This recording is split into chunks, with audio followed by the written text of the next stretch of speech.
अस्सलामुअलैकुम नाज़रीन हज़रात, मैं हूं आपके साथ आपका मेज़बान रहीम अहमद खान। इस्तकबाल है आपका तस्नीम टीवी पर। नज़र डालते हैं दिन भर के अहम तरीन और बड़ी खबरों पर।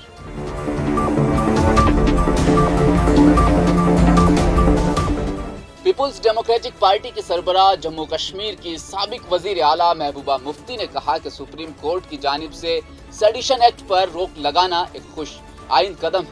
उन्होंने कहा कि बीजेपी हुकूमत ने इस कानून को सियासी हरीफों के खिलाफ सियासी मकासद के लिए भरपूर इस्तेमाल किया। जम्मू कश्मीर की साबिक वजीर आला और पीडीपी सदर महबूबा मुफ्ती का ये बयान है कि जिस तरह से मुल्क में फिरका वाराना फसादात को हवा दी जा रही है, अगर उनको रोका नहीं गया तो वो दिन दूर नहीं जब मुल्क की हालत श्रीलंका से अबतर नहीं होगी। महबूबा मुफ्ती ने इन बातों का इजहार अपनी रिहाइशगाह गबकार में सियासी कारकुनान की पीडीपी शमूलियत के प्रोग्राम में किया। मुल्क चलता रहा कि किसी ने भी बात की नहीं होती, सेडिशन चार्जेस लगाए जाते हैं। कोई अखबार वाला कुछ लिखता है तो सेडिशन चार्जेस लगाए जाते हैं। कोई स्टूडेंट कोई बात करता है तो सेडिशन चार्जेस लगाते हैं। एक्टिविस्ट बात करते हैं तो पॉलिटिशियंस की तो बात ही नहीं है। अगर ये इसको रोकेंगे नहीं अभी तो जो हालात इस वक्त श्रीलंका के हैं उससे बदतर हमारे हालात हो जाएंगे, क्योंकि वहाँ भी ये जो इन्होंने हाइपर नेशनलिज्म का नारा चल रहा था, बुद्धिस्ट और मुस्लिम्स और क्रिश्चियंस उनको आपस में लड़ाया जा रहा था, और आज आपने देखा उसका क्या हाल है। तो मैं उम्मीद करती हूँ कि अभी हमारे मुल्क में जो लोग जो सरकार में बीजेपी ये होश के नाखून लेगी, they will learn a lesson from what is happening in Sri Lanka and stop stop going the way they are going, stop this जो इस वक्त इन्होंने यहाँ कम्युनल टेंशंस।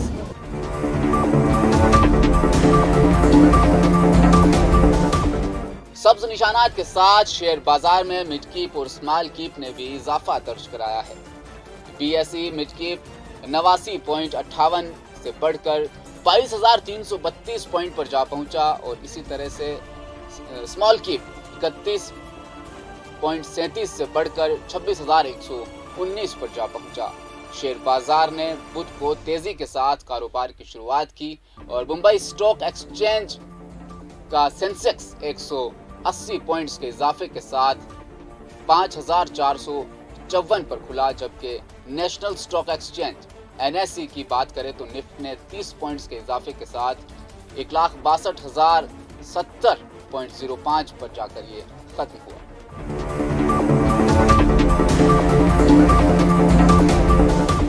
बॉलीवुड के मारूफ ग्लोकार उदित नारायण ने इन दिनों वसती कश्मीर के जिला गुंदरबल के नारानाग में एक म्यूजिक एल्बम की शूटिंग के दौरान वो मसरूफ रहे। साथ ही उन्होंने बताया कि कश्मीर वाकई जन्नत का एक टुकड़ा है। उन्होंने मजीद कहा कि आने वाले वक्त में वो कश्मीर में एक और म्यूजिक एल्बम की शूटिंग करेंगे। जम्मू कश्मीर में इन दिनों सयाहों का काफ़ी रश है। इन दिनों कश्मीर में मुख्तलिफ रियासतों से आए हुए सयाह खूबसूरत वादी के दिलफरेब नज़ारों से लुत्फानंदोज हो रहे हैं। वादी कश्मीर में इन दिनों मुख्तलिफ एल्बमों की शूटिंग भी जारी है। बॉलीवुड समेत टॉलीवुड के अदाकार इन दिनों वादी कश्मीर में मुख्तलिफ फिल्मों गानों की शूटिंग में मसरूफ है।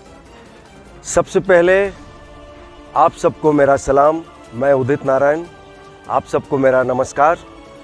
पहली बार कश्मीर आने का मौका मिला। बचपन से किताबों में पढ़ा था, कश्मीर के बारे में सुना था कि इस धरती पे जन्नत है, और जब मैं यहाँ आया हूँ तो वाकई में ये जन्नत ही है, स्वर्ग है, इट्स ए हेवन।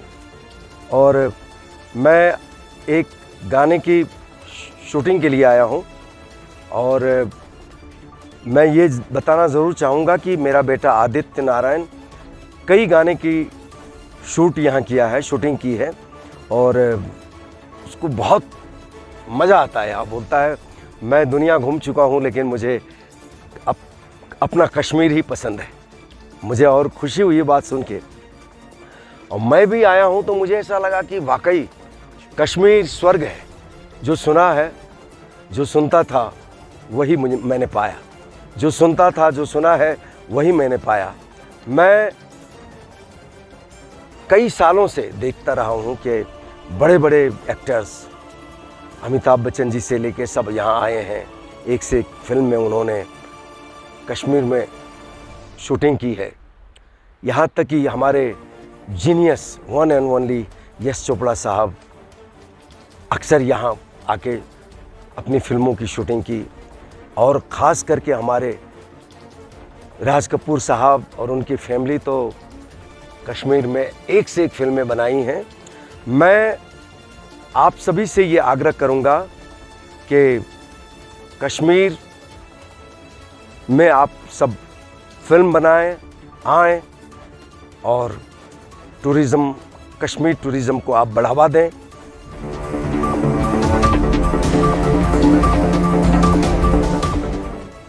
श्रीनगर में कायम 15वें कोर के जेओसी लेफ्टिनेंट जनरल अमरदीप सिंह ओजला ने कहा कि जम्मू कश्मीर में सिक्योरिटी सूरत हाल बेहतर हुए हैं।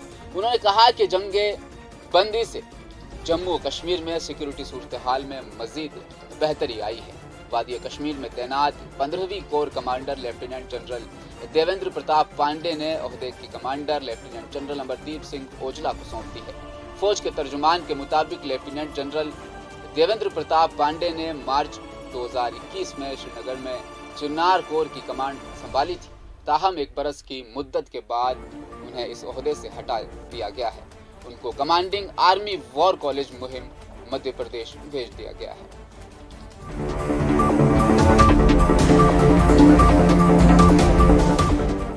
सिविल सर्विसेज के इम्तिहान में मुल्की सतह पर साल 2010 में टॉप आने वाले शाह फैसल ने दोबारा सरकारी मुलाजमत में वापसी का अंदिया दिया है। सिविल सर्विसेज के इम्तिहान में मुल्की सतह पर साल 2010 में इन्होंने टॉप किया था। सरकारी मुलाजमत में वापस ये दाखिल हो रहे हैं।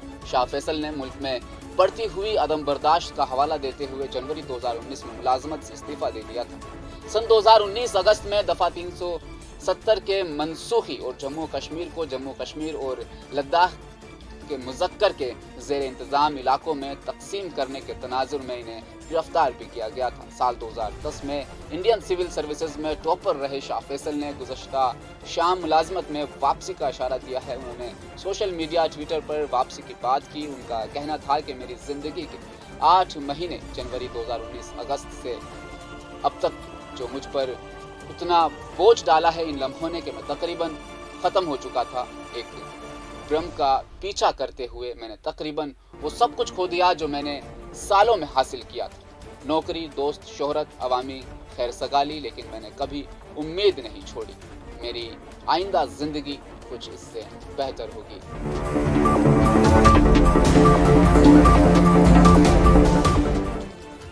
वादी कश्मीर में 6 से 8 लाख यात्री अमरनाथ की यात्रा पर इस साल आ रहे हैं। मरकजी सिक्योरिटी इत्तलात व नशरियात अपूर्वा चंद ने श्रीनगर में एक प्रेस कॉन्फ्रेंस का इनेकाद किया।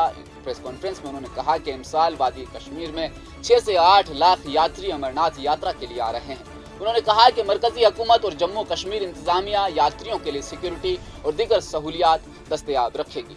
श्रीनगर 3 बरसों से नासाजगार हालात और कोरोना वायरस वबा से मुतासिर होने के बाद इस साल अमरनाथ यात्रा बड़े पैमाने पर मुनक्किद हो रही है। जम्मू के लिए मरकजी हुकूमत और जम्मू कश्मीर इंतजामिया ने यात्रा के लिए इंतजामात मुहैया करवाए हैं। वहीं मरकजी सिक्योरिटी इत्तलात व नशरियात अपूर्वा चंद ने श्रीनगर में प्रेस कॉन्फ्रेंस से खिताब करते हुए अमरनाथ यात्रा और इसकी तैयारियों से जुड़ी हुई तमाम जानकारियां साझा की।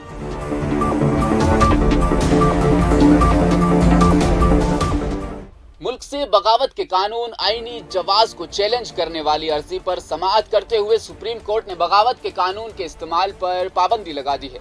अदालत ने कहा कि मुल्क के तहत ऐसे बगावत के कानून यानी 124 दोबारा गौर करने तक कोई नया मुकदमा इस कानून के तहत दर्ज नहीं किया जाएगा। सुप्रीम कोर्ट ने मुल्क से बगावत के कानून यानी UAPA के इस्तेमाल पर पाबंदी लगा दी है।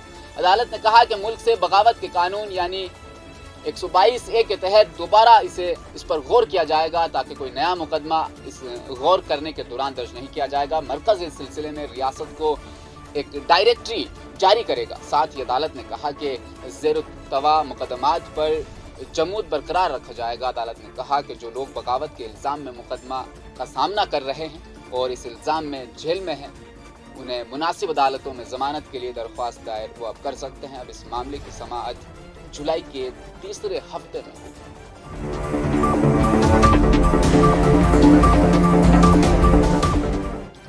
अहम तरीन और बुलेटिन के खास पहलुओं पर नजर डालने के बाद मैं आपसे लेता हूँ इजाजत। आप देखते रहिए मेरे साथ तस्नीम टीवी। अपना ख्याल रखिएगा, प्यार मोहब्बत से रहिएगा। अल्लाह हाफिज।